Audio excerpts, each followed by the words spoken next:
A lot of our viewers are concerned about a potential escalation in our support for Ukraine against Vladimir Putin. So we've had tanks very recently, 14 Challenger 2 tanks, and now Volodymyr Zelensky thanking us in advance for providing fighter jets. It's not confirmed yet, but he's pretty confident about it.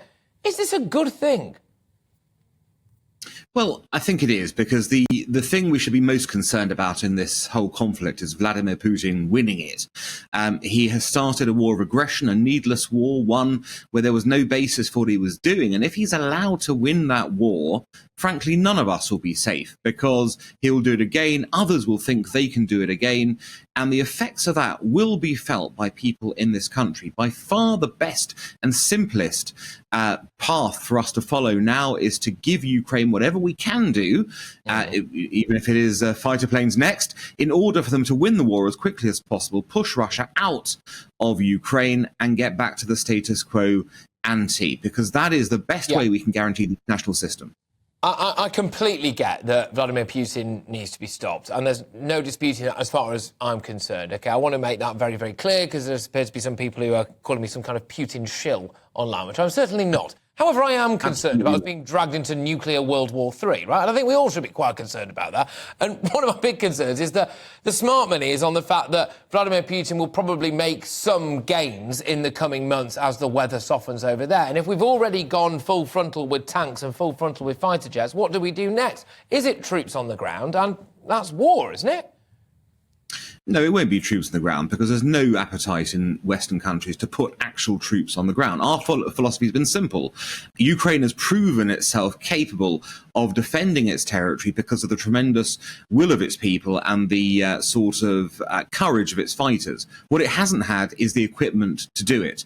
And I think what we've been trying to do is supply the equipment, which has made a major difference in Ukraine's ability to resist Russia's aggression. And while you may well be right, there could be in the spring offensive that Putin presumably planned some Russian gains, I think there'll be much bigger chance of Ukraine being able to stop those, or indeed roll them back and push the Russians back to their borders, if we supply the kit to do so. What we do know for certain is if we don't do that, Putin has an advantage in this conflict, and that is not in our interests.